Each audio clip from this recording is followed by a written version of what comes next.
Ontem eu estava viajando e cheguei aqui em casa, na cidade de Lubbock, no Texas, da cidade de Salvador, do Brasil. E a semana daqui a 2 semanas devo estar em Feira de Santana, se Deus permitir.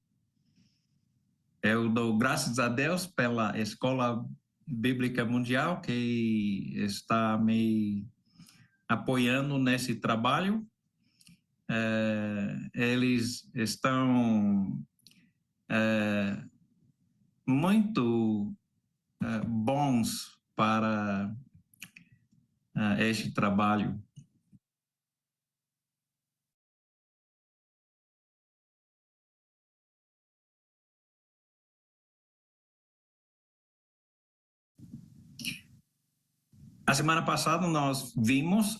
Ontem nós vimos por que eu devo acreditar em que a Bíblia é a palavra de Deus. Será que podemos provar? Você acredita? Uma pergunta muito importante é por que você acredita, não é? Então, nós vemos, existe muitas razões que poderíamos estudar, mas a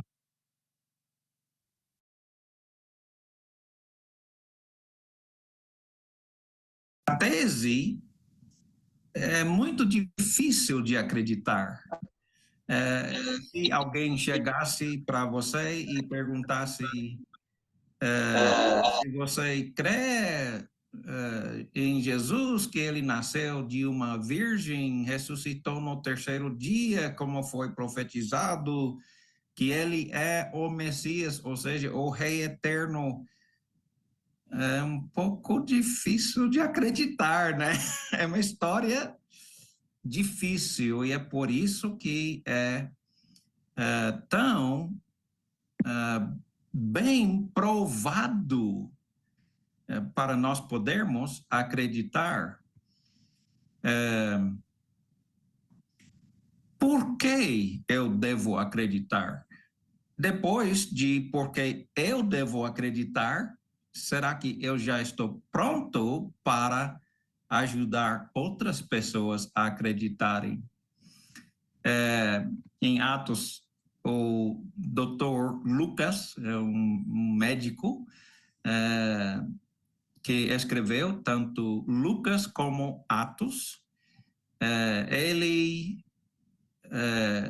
falou em Atos 1 e versículo 3 que o que nós temos são provas indiscutíveis. Eu gosto tanto, né, dessa palavra. E eu quero só acrescentar um pouco ao que foi falado ontem. Essa coisa de testemunhas é indiscutível, mas por quê? Por que eu devo acreditar? Como também Lucas escreveu em Lucas 1, versículos 1 a 4, falando sobre este relato dos fatos, não é? Ele é um investigador, ele está investigando tudo com todo cuidado, né? Pois ele tem testemunhas, né? Para nós podermos ter a certeza que ele estava escrevendo a um político muito importante naquela era, que estava quase crendo já neste ponto, mas agora Lucas escreveu essa carta muito grande, uma carta, né, para provar. Eis provas indiscutíveis. Se você entenda as provas, não pode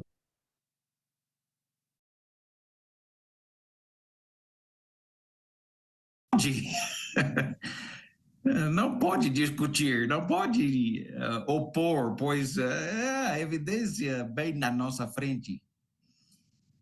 Também Atos 4, versículo 18 a 20, não podemos deixar de falar o que nós vimos, né, os apóstolos. Os 12 apóstolos estavam falando a todo mundo, nós vimos e nós não vamos parar de falar, não importa o que o tribunal faz, né? Pode até matar, e como vocês sabem, quase todos os apóstolos foram mortos por causa da sua testemunha, né? Depoimento pessoal ouvido por muitas pessoas. E então eu queria só lhe falar uma ilustração só para você tentar entender a indiscutibilidade. Eu não sei se é uma palavra. Agora é, né?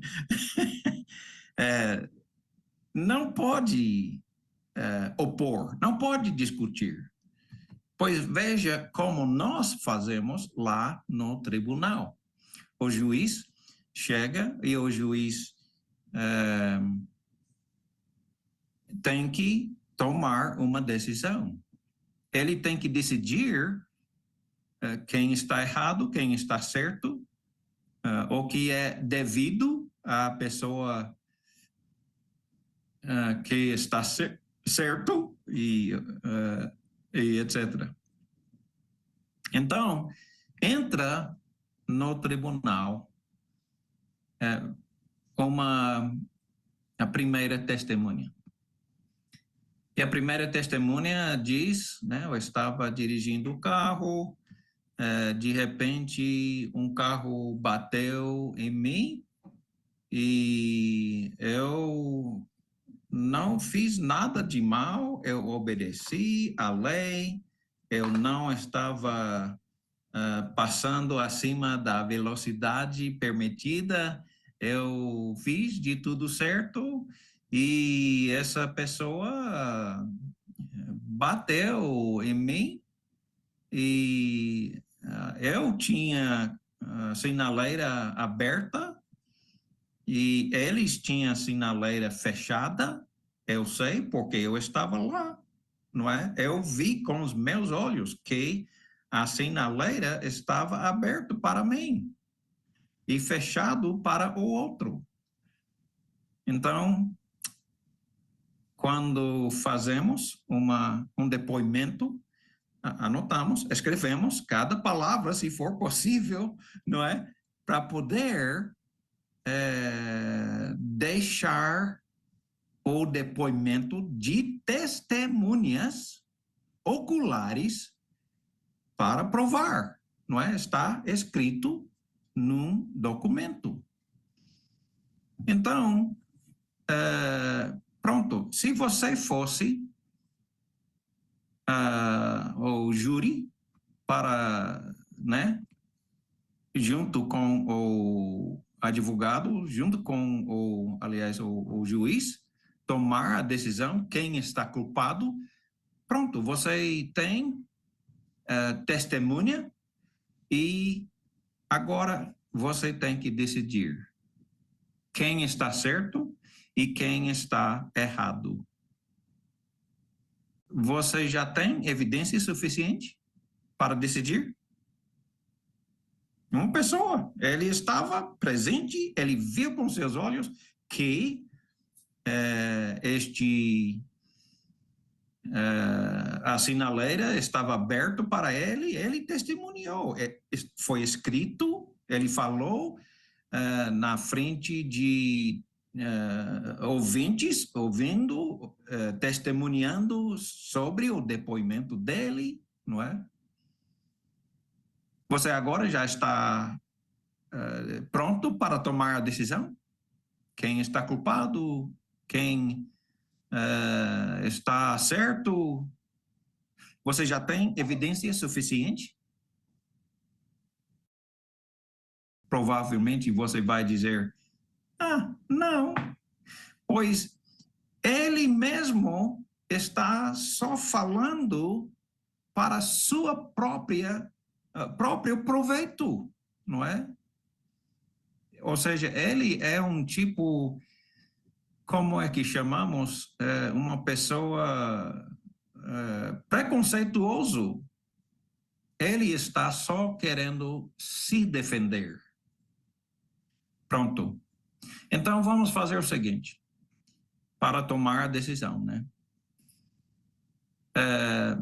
O juiz convida o segundo testemunho para entrar, ele dá seu depoimento. Ele diz, vamos dar nomes a estes dois, ele é Fred, vamos dizer que o nome dele é Fred. E Fred diz exatamente o contrário do que o primeiro diz. Ele diz, a minha sinaleira estava aberta para mim e fechado para ele. Ele bateu em mim. Eu não fiz nada de mal, não é? Pronto, agora nós temos dois depoimentos assinados, né? Por escrito, assinado, não é? Pronto, agora tome a decisão. Você é juiz? Qual é o culpado? Não temos a menor ideia ainda, né? Pois os dois estavam só falando o que era para o seu próprio proveito. São preconceituosos, eles não têm o depoimento dos dois não vale nada, pois os dois falaram exatamente o contrário e só para seu próprio proveito. Uma coisa que sabemos é que eles estão errados, alguém está mentindo, não é? Alguém está mentindo. Então, não sabemos nada ainda, chamamos o terceiro testemunha, ocular não, ele não estava presente naquele momento, ele chegou 20 minutos depois, né? Os dois carros ainda estavam lá, ele chegou, ele examinou com cuidado os dois carros e ele diz, eu examinei os dois carros para ver quem bateu quem, não é? E ele disse, no seu depoimento, ele diz, eu vi que Fred estava errado. Ele invadiu a sinaleira, estava fechado, e então ele tem o seu depoimento, tudo está escrito, palavra por palavra, ele assinou, não é? É um documento, é assim que nós tomamos decisões. Decisões extremamente importantes, como você sabe, né? Lá no tribunal, alguém faz coisas e acaba pagando milhões de reais, né? Para pagamento. E nós temos 3 depoimentos. Agora, pronto, você está pronto para tomar a decisão?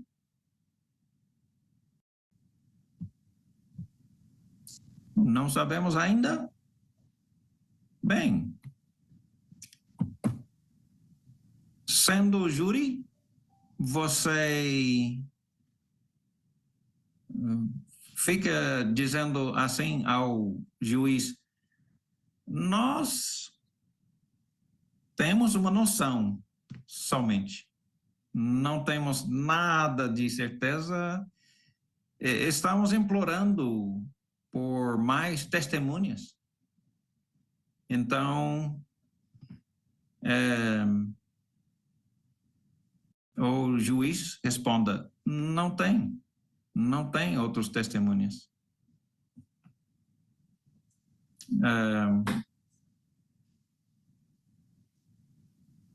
Isso já é um mês depois desse acidente de carro. Um mês passou.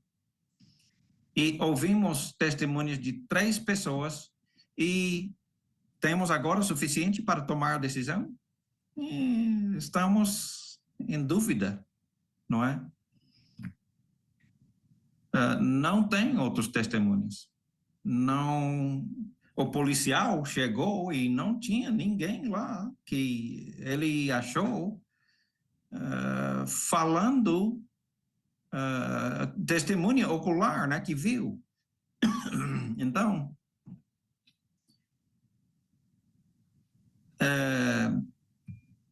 10 meses passam.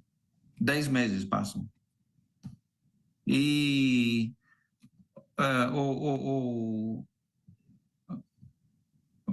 Fred está acusando o outro motorista, Samuel,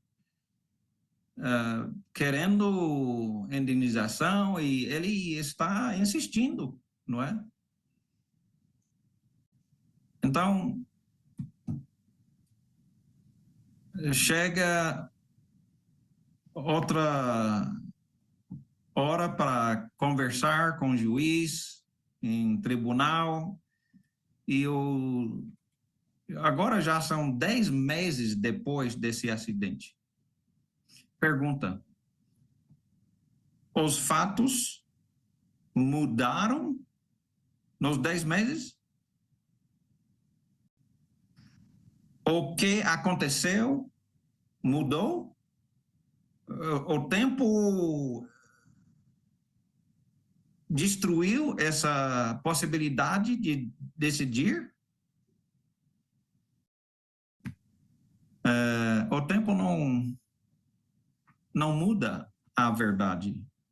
Se for 10 meses ou 10 anos, isso não faz a menor importância. Os fatos são os fatos, não é? Nós temos 10 anos depois os mesmos depoimentos, né? Estão tudo aí escrito, assinado. Nós podemos falar com aquelas pessoas, não é?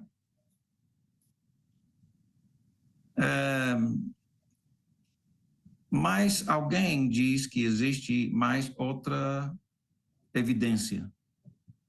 Então, entra no tribunal e todo mundo presente e acaba surgindo um quarto testemunho. Ele diz: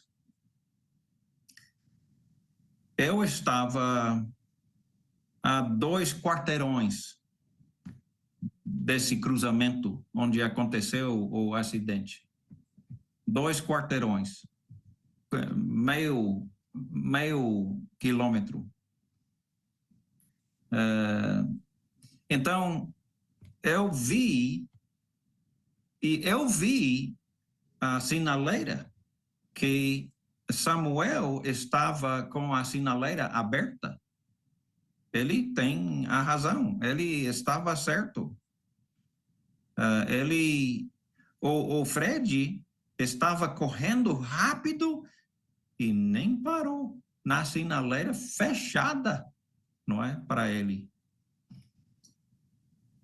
Pronto. Você, sendo o juiz, já está com argumento suficiente para decidir? Ou não? Não pode? Você, como o júri, você já pode dar a sentença? Já sabe quem é o culpado? como vocês sabem, muitas decisões extremamente importantes no nosso sistema jurídica nem tem essa tanta quantidade de evidência, mas tem que tomar uma decisão, não é? Então,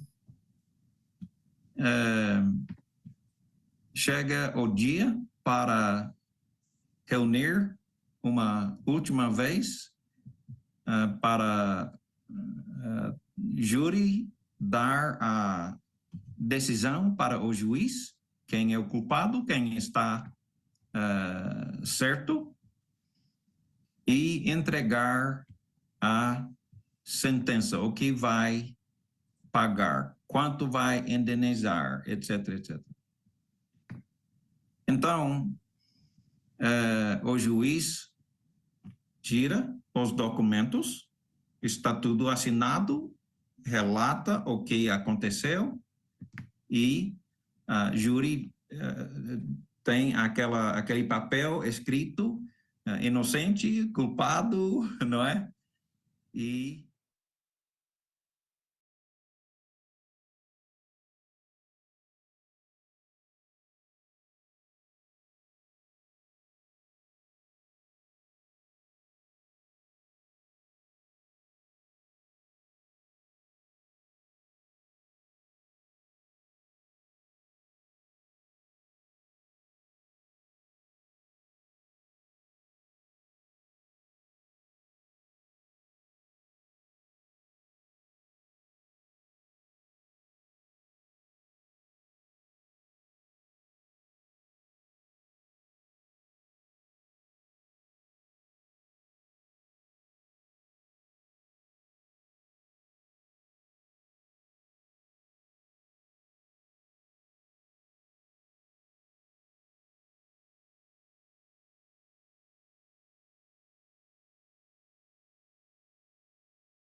precisa de testemunhas.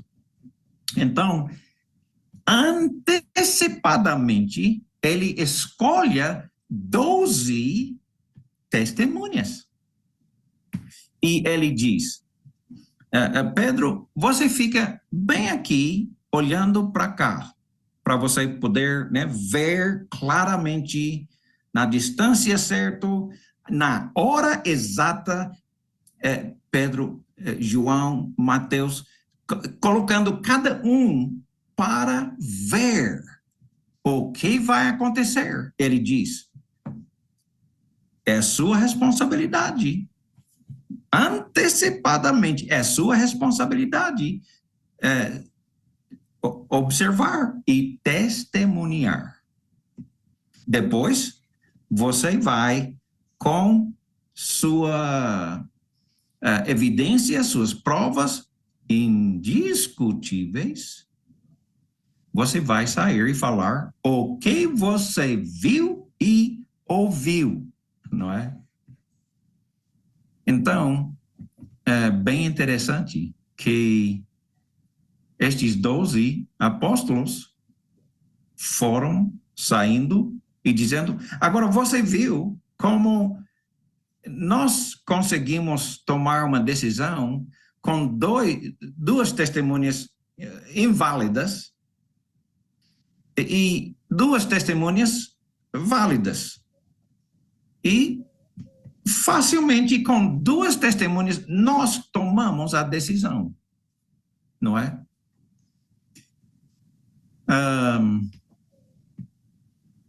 Jesus escolheu seus testemunhas precipitadamente e disse antes do fato o que vai acontecer. Fique de olho, vai ser assim, assim, assim. E no terceiro dia eu vou ressuscitar.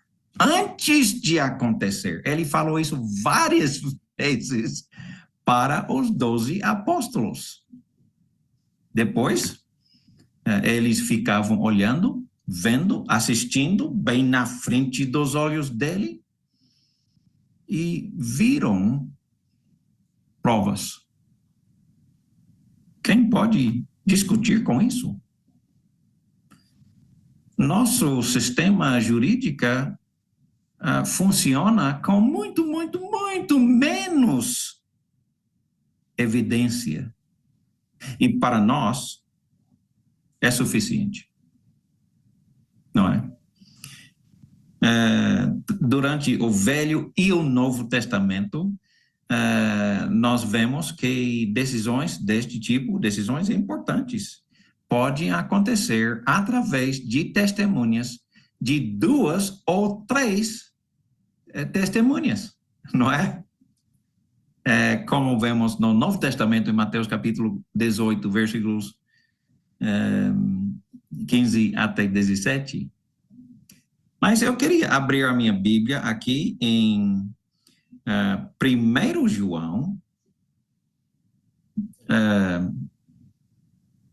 1 João 1, e começando logo no início, como nós sabemos, o apóstolo João, né, escreveu, e ele vai começar essa epístola, essa carta, justamente falando sobre estes fatos.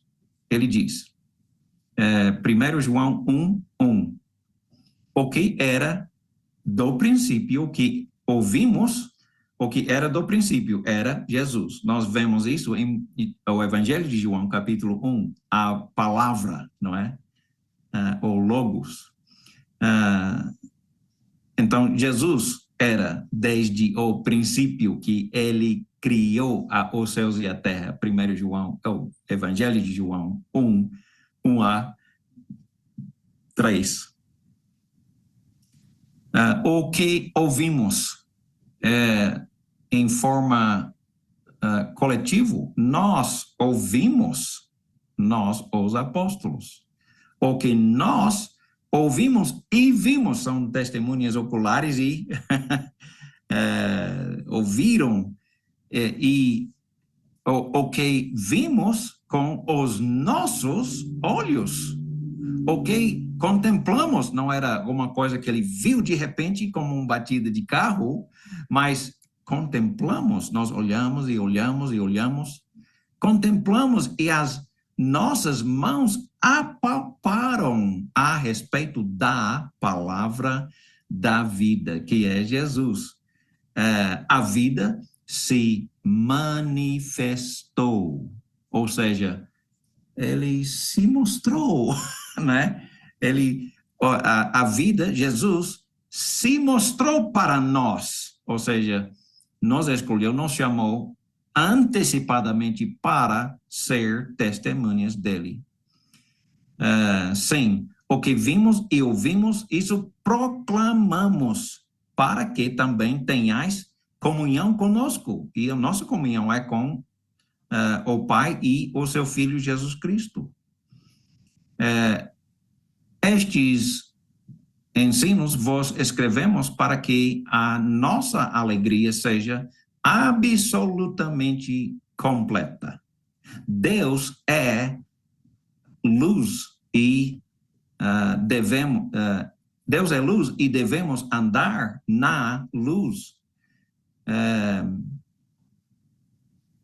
Ele continua falando cada vez mais, falando sobre a ideia de que não eram só testemunhos oculares, auditórios, né? Como é que fala isso? Eles tocaram nele. Não era uma coisa para ver por um instante, mas por 3 anos. E eles não eram os únicos. Nós poderíamos estudar, literalmente existem livros escritos sobre como essas provas são indiscutíveis. E são de verdade. Ok.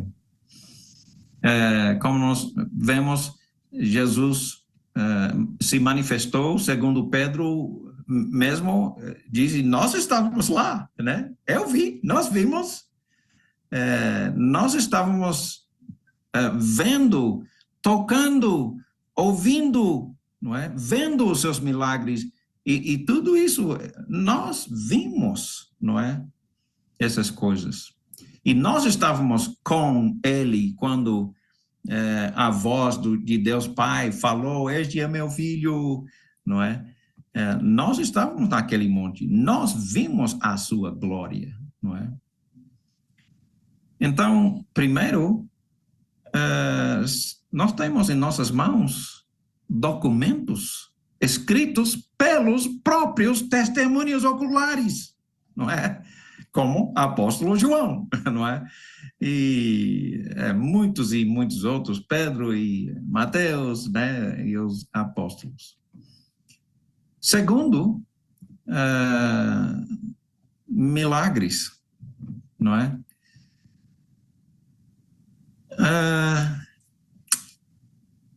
Estes homens eram testemunhas oculares aos milagres de Jesus, não é? E então a Bíblia foi, ou os milagres foram para mostrar, provar que essa palavra é de Deus. Tem que ser de Deus, porque homem não pode fazer esses milagres, não é? Então, esses milagres iam acompanhar os que creram. Por quê? Para provar que é palavra de Deus. Foi confirmada pelos sinais, não é? O próprio Jesus disse, estes sinais vão acompanhar aqueles que creem em meu nome, falarão em meu nome, expulsar demônios em meu nome, falam línguas, se pegar serpentes, não vai fazer mal, se beber veneno, não vai fazer mal, vão recuperar os enfermos, não é? E eles saíram pregando, e Deus, o Senhor, confirmando essas palavras para ser evidenciado, provado, com provas que não pode negar, não pode não aceitar, a não ser que simplesmente vê os fatos na frente do seu rosto e nega, não é? Essa pessoa nunca vai crer.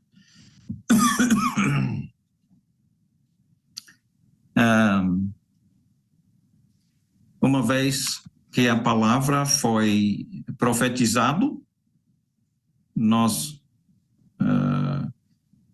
vemos a profecia, nós vemos a profecia cumprido, não é? Existe testemunhas, não é? Que viram, não apenas os 12 apóstolos, mas centenas e milhares e milhares e milhares que viram, ouviram Jesus ensinar, viram ele curar e expulsar demônios e todas essas coisas, né? Depois, esses depoimentos foram escritos e nós temos em nossas mãos a nossa Bíblia, um livro cheio de depoimentos, não é? Por falar em um terceiro argumento, profecia é impossível. Impossível. Eu não vou entrar muito nisso porque leva muito tempo, mas é impressionante, não é? Qual é a possibilidade de profetizar que o Cristo, ou Messias, vai nascer na cidade, na vila pequena de Belém? Bem pouco. Que ele vai ser o Messias, que ele vai morrer e ressuscitar no terceiro dia. Ele vai ser vendido por 30 moedas de prata, etc, etc, etc. qual a possibilidade de todas essas profecias serem cumpridas com a mesma pessoa? É impossível. Especialmente vendo o fato que, por exemplo, ele vai nascer de uma virgem. Isso é impossível. Já uma só profecia, impossível, não é? Ele vai ressuscitar no terceiro dia. Isso é impossível, não é? Mas Deus faz as coisas impossíveis, não é?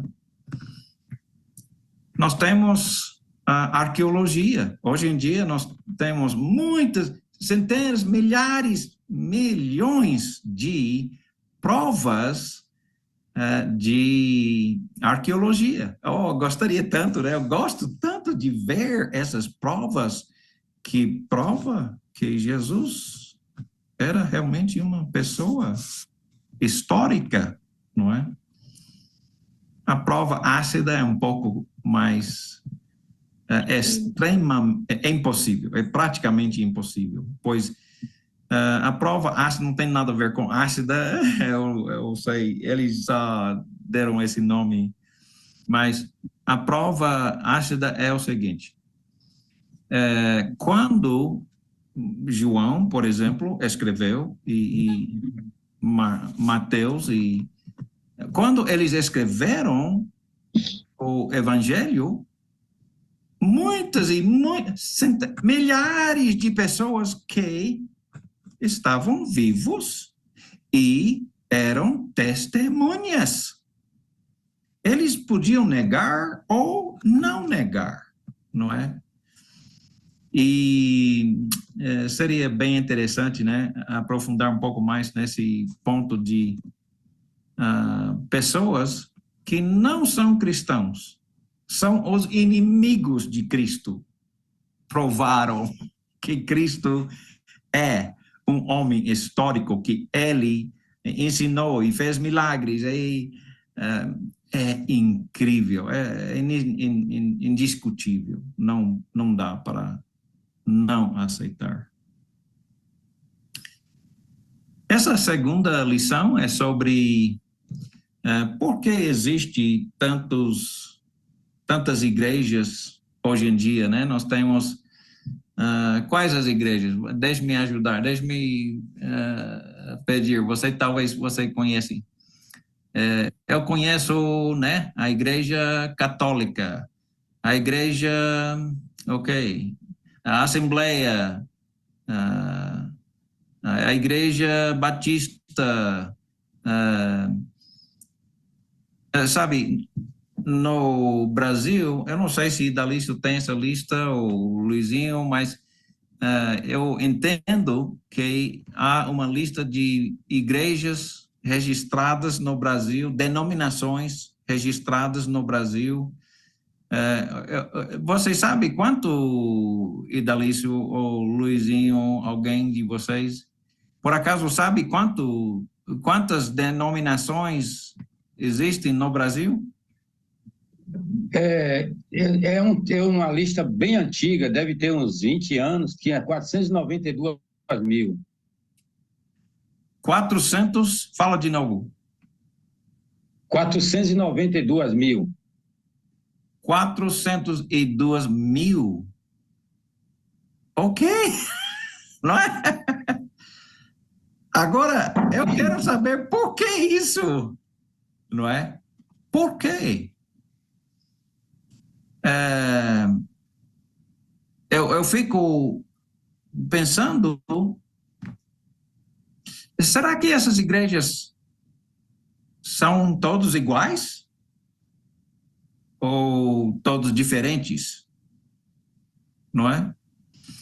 Do meu ver, eu vejo que as igrejas são distintas.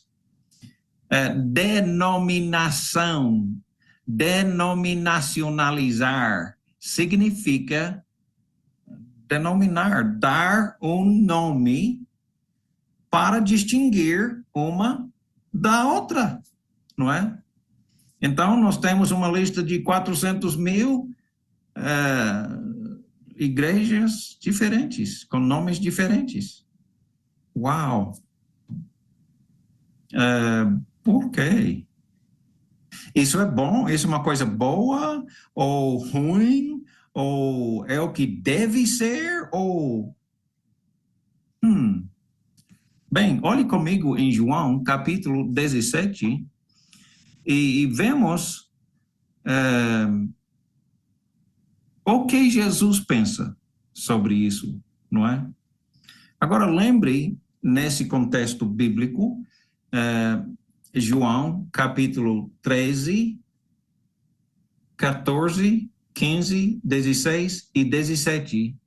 5 capítulos, Jesus está falando com os 12 apóstolos. Ninguém mais, só Jesus e os 12 apóstolos, não é? Então, em João capítulo 20, aliás, capítulo não, 20 não. Capítulo, eu vou ter que começar de novo. Capítulo 17 e versículo 20 até 23. Veja comigo, Jesus aqui está orando com os 12 apóstolos. Ele ora muito a favor dos 12 apóstolos, para que eles possam fazer bem o seu trabalho de testemunhar sobre Jesus, não é? Depois ele para de orar pelos 12 apóstolos e ele começa a orar por outros. Veja comigo. João 17, 20. Eu vou desligar o microfone de alguns aí para... Ok. João 17, 20 diz: não oro somente por estes discípulos, os 12 apóstolos, mas igualmente por aqueles que vierem a crer em mim por intermédio da mensagem deles, né? Os apóstolos escrevendo aqui, João 17, apóstolo João escrevendo um testemunho ocular, e ele não está orando a favor dos apóstolos mais, mas agora ele começa a orar a favor dos que vêm a crer em Jesus através do depoimento deles. Eles viram, eles ouviram, eles aprenderam e estão ensinando a mesma coisa. Quem é? Os que creem em Jesus através do depoimento dos apóstolos. Somos nós, não é? Nós acreditamos em Jesus por causa do testemunho de João e Mateus e etc., os apóstolos. Então, ele diz, versículo 21, para que todos sejam o quê? Divididos? Não, para que todos sejam unidos, não é?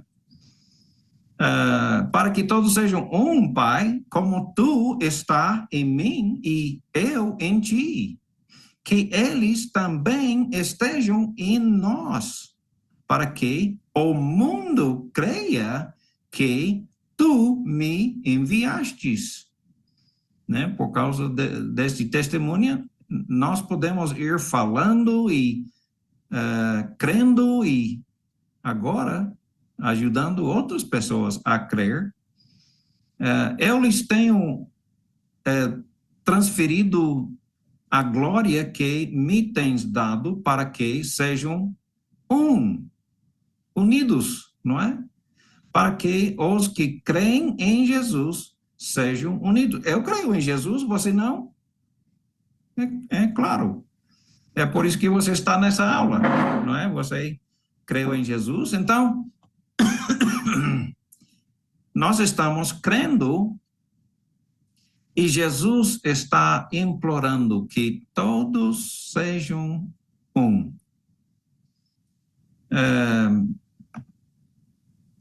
Eu neles e tu em mim, a fim de que sejam aperfeiçoados na unidade, unidos perfeitamente unidos, pois nós temos a mesma Bíblia, nós temos o mesmo Espírito Santo, nós temos a mesma verdade, não é?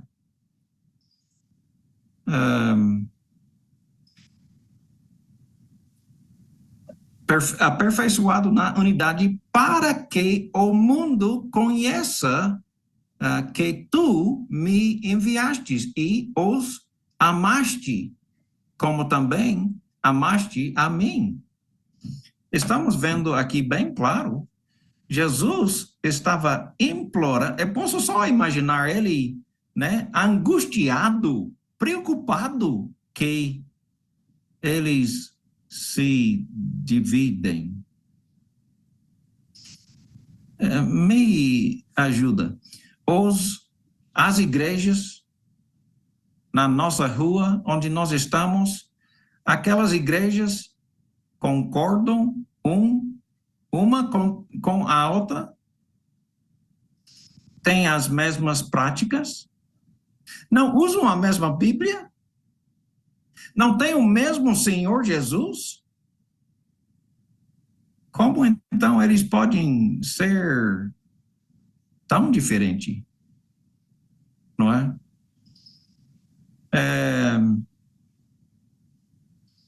Eu fico muito chocado vendo as diferenças que existem de uma denominação para a outra, inclusive diferenças que contrariam uma a outra. Uma igreja diz, nós não falamos em outras línguas, e outra igreja diz, nós falamos em outras línguas. Como é que pode ser tão diferente assim? E isso não faz sentido, não é? As doutrinas de igrejas mudam lentamente, tão lentamente que nem mesmo percebemos que muda, não é? A Igreja Católica,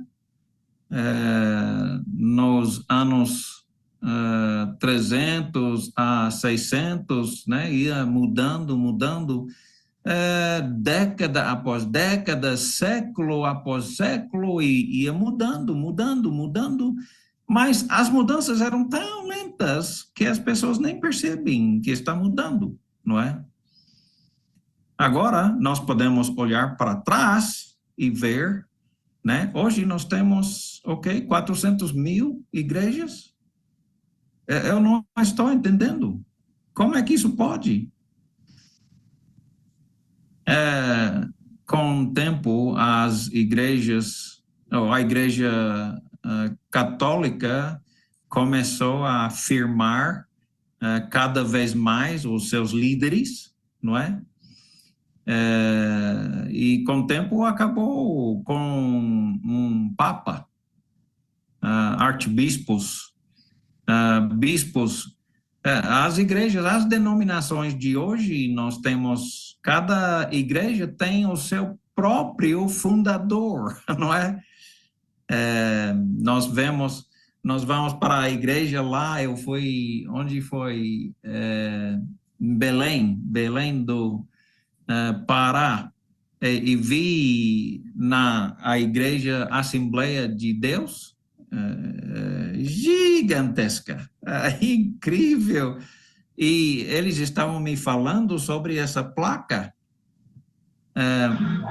explicando que essa igreja foi fundado por tal pessoa, não é? Foi fundado em tal cidade, foi fundada com um fundador que não era Jesus, não é? Que foi fundada numa data que não era, né, quando a igreja começou em Atos capítulo 2. Eu fico pensando, eu não sei, como é que nós escapulimos tão distante do plano de Jesus. Então, cada igreja tem o seu pastor presidente, né, pastor provincial, e tem a sua própria hierarquia diferente, linha de comando, né, cada um é diferente. As coisas mudam lentamente e nem percebe, mas sempre muda numa só direção. Você sabe, né? Muda em uma só direção. A direção dos desejos dos homens, não é? Não muda em direção ao desejo de Deus. Muda. Pessoas conseguem, né, depois de lutar, pegando a Bíblia e torcendo as palavras da Bíblia para poder tentar justificar a sua doutrina, os desejos dos homens, não é? Veja comigo em 2 Timóteo, capítulo 4, versículos 1 até 4, palavras até chocantes, né? Eu acho. Paulo escrevendo o que ele acredita ser as suas últimas palavras para seu filho na fé, Timóteo, jovem evangelista. Pregue a palavra, Timóteo. Esteja preparado a tempo e fora de tempo. Mas vocês sabem, né? Timóteo era um pouco, né, jovem, tímido Timóteo, né? E Paulo diz nas suas últimas palavras para Timóteo: pregue a palavra, Timóteo.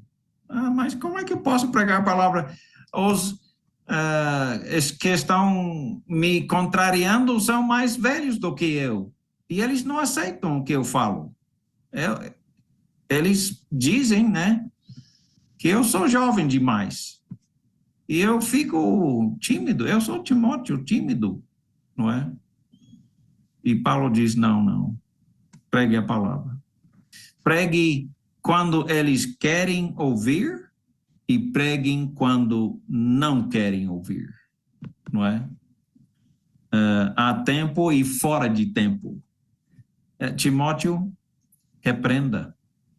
Sim, tudo bem, você é jovem, mas a palavra, a autoridade não é sua, a autoridade é de Deus, não é? Pregue a palavra, essa palavra é de Deus, não é de Timóteo, não é? É a palavra de Jesus. Esteja preparado a tempo e fora de tempo, repreenda, corrija, mas eu tímido, Timóteo, jovem, eu corrigir, não é? Exorta com toda a paciência e doutrina, pois virá o tempo em que eles não suportarão a sã doutrina. Ao contrário, sentindo coceira nos ouvidos, juntarão mestres para si mesmos, segundo os seus próprios desejos, não é? Eles vão achar quem ensina o que eles querem ouvir, não é mesmo? Então, nós temos a doutrina lentamente mudando e sempre mudando na mesma direção, a direção da vontade dos ouvintes. Pessoas querem aumentar a sua igreja para ser grande, né, para eles serem famosos. Eles vão recusar dar ouvidos à verdade, voltando-se a mitos. Você, porém, seja moderado, equilibrado, biblicamente equilibrado em tudo. Suporte os sofrimentos. Eles não vão gostar, sabemos disso. Mesmo assim, suporte os sofrimentos. Faça a obra de um evangelista. Cumpra plenamente o seu ministério. Nós sabemos a direção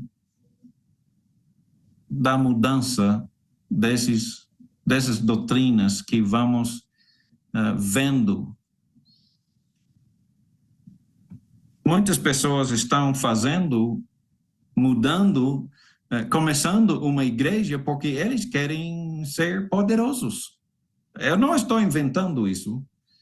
Eles querem ser poderosos. Tem paixão pelo poder, não é?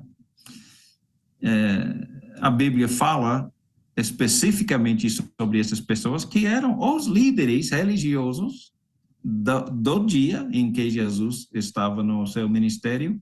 Em Mateus 23, 1 a 15, Jesus falou contra os líderes da igreja, os líderes da igreja judaica, né, que era a religião do Velho Testamento, os fariseus, os escribas, os advogados, não é, mestres da lei, e Jesus diz, nessa multidão, eles se assentam na cadeira de Moisés. Que cadeira é essa? O que é a cadeira de Moisés? Vamos fazer o seguinte, fazer um pequeno intervalo para ver se alguém tem alguma dúvida ou alguma questão. Talvez você não goste de mim, não tem problema. Se você tiver uma dúvida difícil demais, eu vou pedir para a Idalice e o Luizinho responder. Mas se tiver uma pergunta, pode abrir o seu microfone e falar, e depois desligar seu microfone novamente. Pode falar.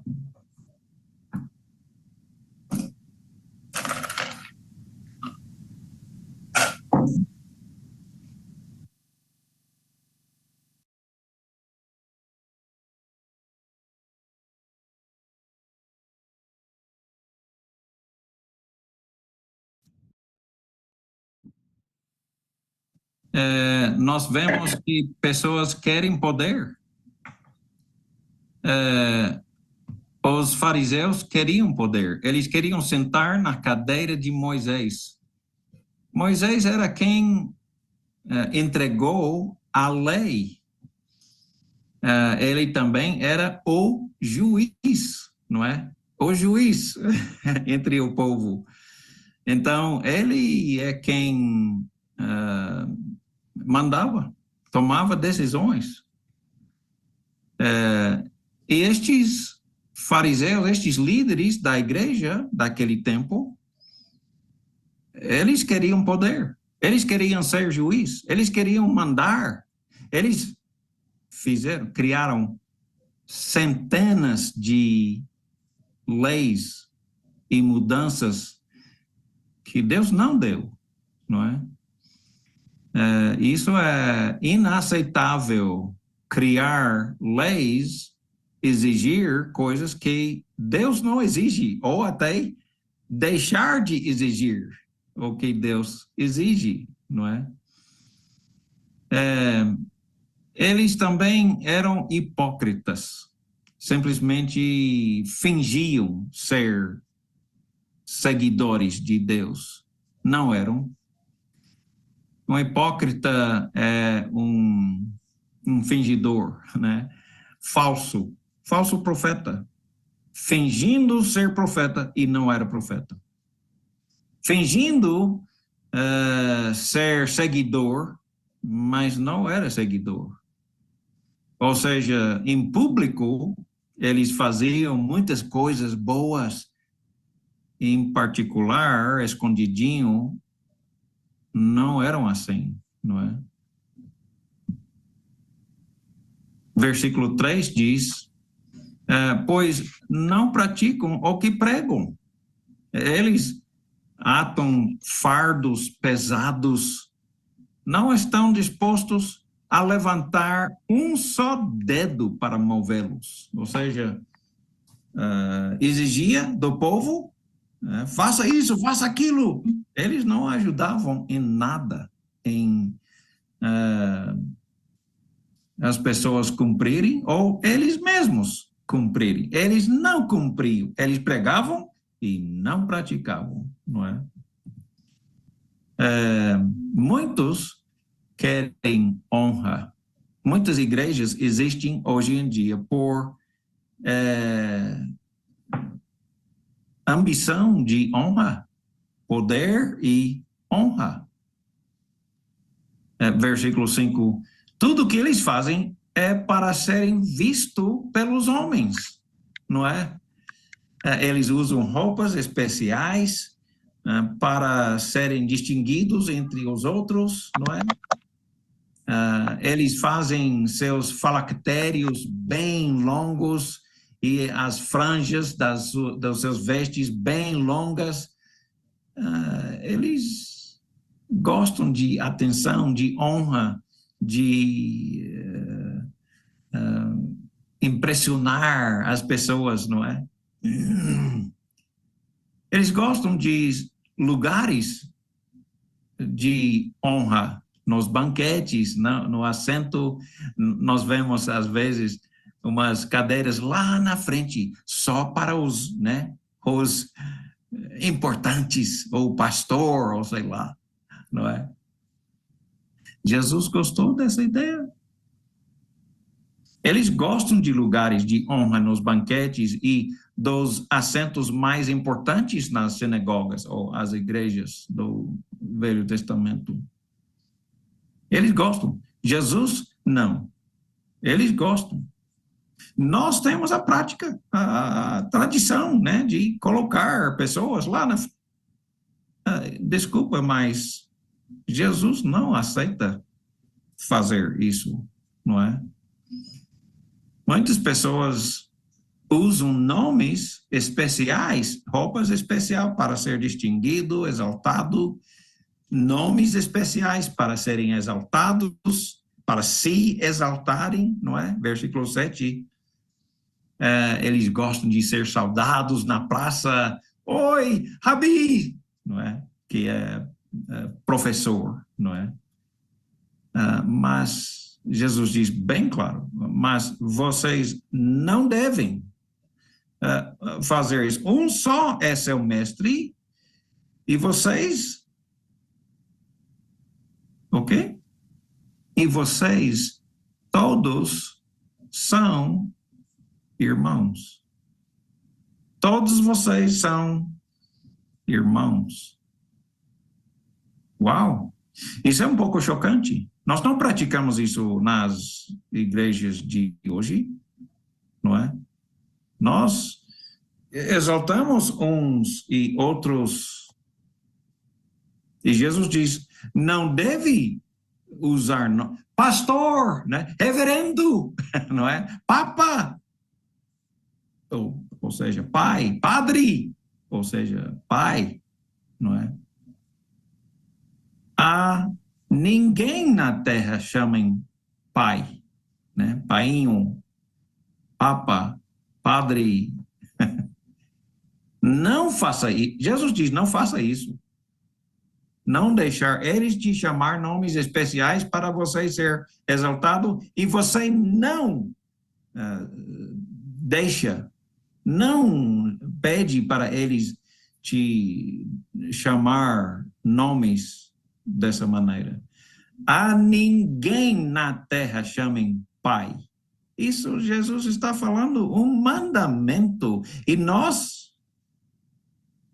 parece que esquecemos. Está na Bíblia, estamos lendo as palavras de Jesus. Tampouco ser chamados chefes, não é?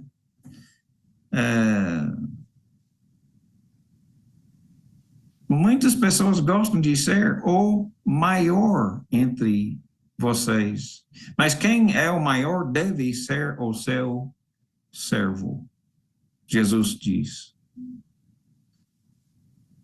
Pois todo aquele que a si mesmo se exalta com roupas, nomes, a cadeira mais importante, não é? Todas cadeira de Moisés, não é? Não faça isso. Jesus manda, não faça isso. Manda claramente, não é? Ele diz, nós todos somos irmãos, não é? Todo aquele que a si mesmo se exalta será humilhado, e todo aquele que a si mesmo se humilha será exaltado. Tem pessoas que simplesmente acrescentam à palavra de Deus outras exigências. Eu não sei na sua igreja como é, né? Alguém estava me falando sobre exemplos disso na igreja deles e disse, não, quando você entra no salão, você tem que beijar o anel do pastor antes de poder entrar, não é? Eu acho, uau, muita arrogância, não é? Pessoas se exaltando para ser, né, rei. Jesus é o rei, não é? E eles começam a criar leis que Deus não criou. Eles começam a exigir, se você não fizer tal coisa, não, você não pode ser salvo, não é? Versículo 13.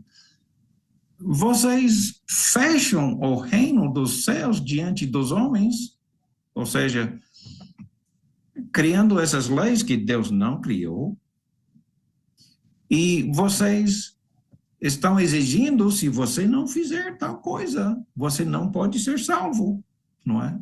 Eles fecham o reino dos céus diante dos homens e Jesus diz, e vocês mesmos não entram e nem deixam outras pessoas que querem entrar. Não deixa outras pessoas entrar. O que você está fazendo? Não é? Essas são as palavras de Jesus, não as minhas. Mas é um pouco chocante, né? E mostra alguns princípios fundamentais erradas, não da Bíblia, não é? É ao contrário o que Jesus manda. Eles dão um jeito de tomar posse das coisas dos membros da igreja, até pobres, não é? Eles torcem a palavra para poder eles receber, eles assumir tomar posse de coisas, de dinheiro, não é? Jesus disse, aí de vocês, mestres da lei, fariseus, hipócritas, vocês devoram as casas das viúvas, elas não têm nada, e você toma até o que eles têm.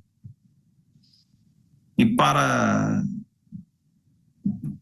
disfarçar, vocês fazem longas orações, né, para aparecer muito religioso, muito justo, e não são. E essas pessoas serão salvas? Uau, não é? Será que essas pessoas irão para o céu? E quanto aos seus seguidores, eles serão salvos? Eu não vou responder. Eu não sou juiz. Deixa Jesus responder. A última parte de versículo 14 diz, por isso serão castigados mais severamente. Vocês ou tornam duas, vocês vão para atravessar o mar e a terra para fazer um só seguidor, e uma vez feito, vocês os tornam 2 vezes mais filhos do inferno do que vocês. Uau! Que coisa chocante, né, que Jesus está dizendo. Eu fico chocado, né, de pensar, eu quero voltar a Deus, eu quero voltar à palavra original, o propósito original. Será que não pode? Os líderes das denominações são, por acaso, assim como os fariseus? Você decide, eu não vou responder essa pergunta. Pessoas assim serão salvas? Deixa Jesus responder isso. Eu não sou ninguém, eu não sou juiz, eu sou um mensageiro, mas Mateus 7, versículo 21 até 23, essas pessoas, falando aqui, são extremamente religiosas, obviamente. Jesus diz, em Mateus 7, 21, nem todo aquele que me diz Senhor, Senhor, entrará no reino dos céus, mas apenas aquele que faz a vontade de meu Pai que está nos céus. Muitas pessoas falam muito bonito, não é?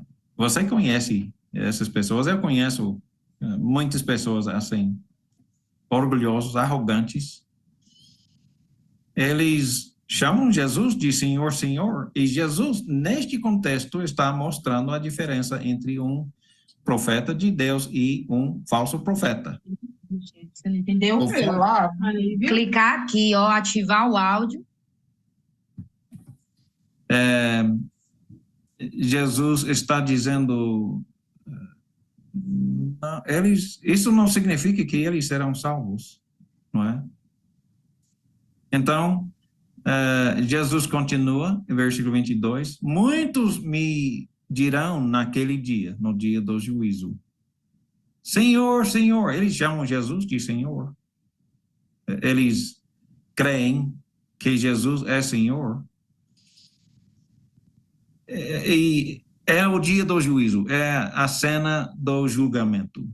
E eles estão chegando, tentando se defender, e parece que Jesus está os rejeitando, e eles estão se defendendo, mas Senhor, Senhor, não profetizamos em teu nome? E em teu nome não expulsamos demônios? E em teu nome não realizamos muitos milagres? Parece bons argumentos, não é? Eles falam coisas, dirão, Senhor. Dizer é diferente de fazer, não é?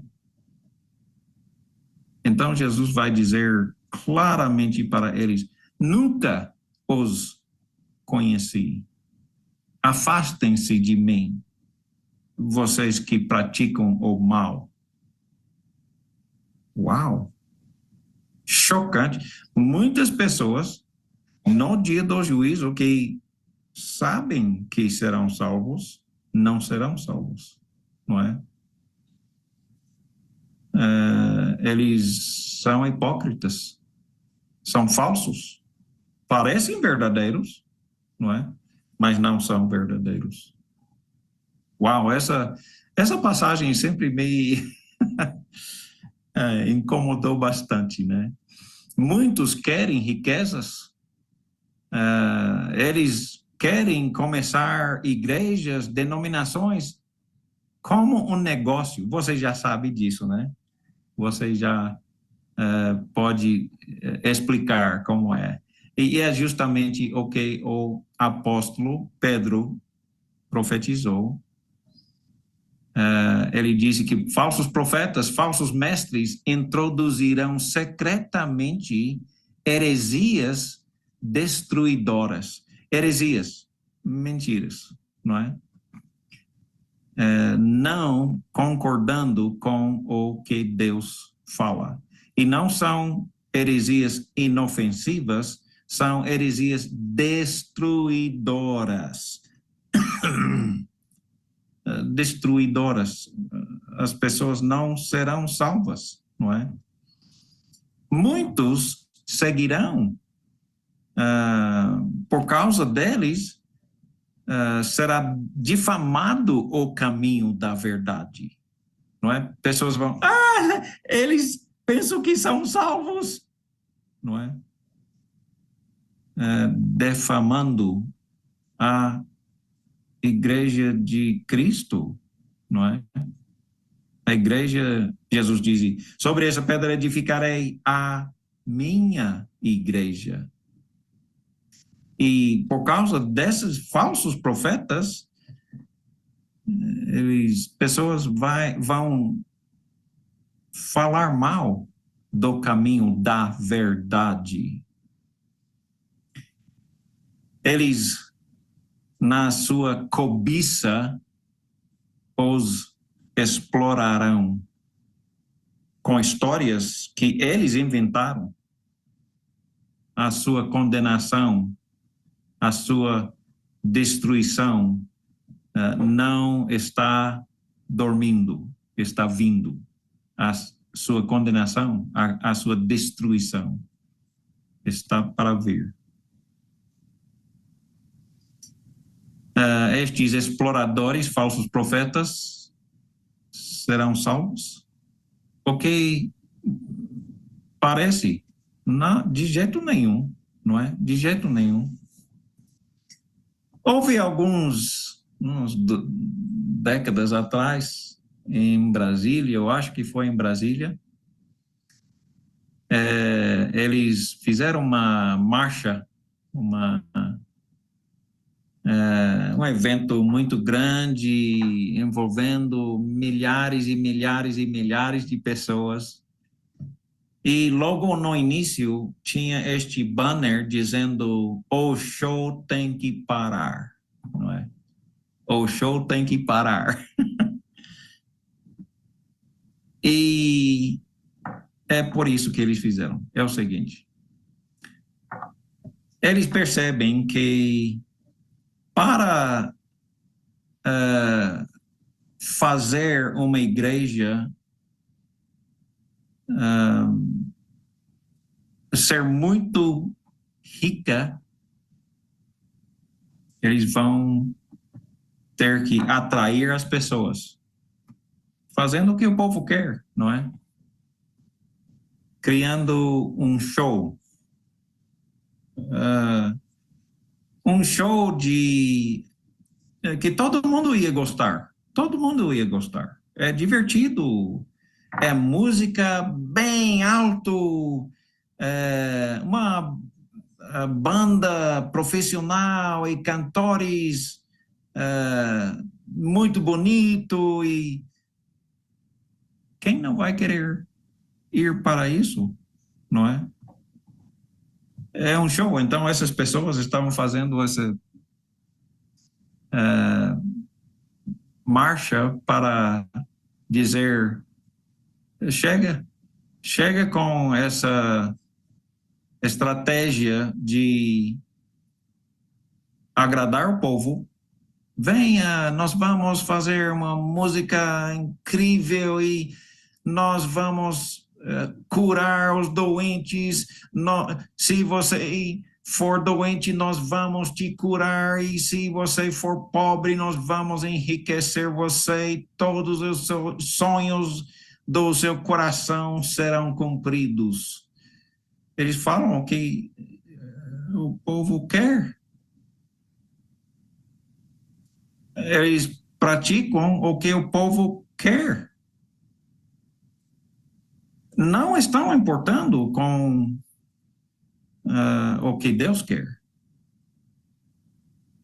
Precisamos ler bem com cuidado a palavra de Deus para ver o que Deus fala mesmo. Vamos investigar, não é? Eu fico muito pensativo, preocupado. Será que essas igrejas são entidades de Deus ou de homens? Não é? Eu falo sempre com o taxista, quando com o uberista, quando eu chego numa cidade, eles sempre falam a mesma coisa, existe pessoas que roubam em nome de Jesus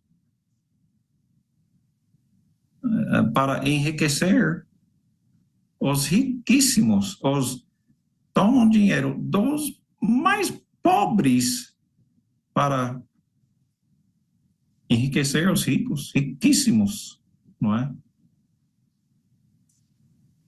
Então, é por isso que eles estavam fazendo essa marcha para dizer, o show tem que parar. Essa estratégia que vocês têm para criar um negócio, não uma igreja.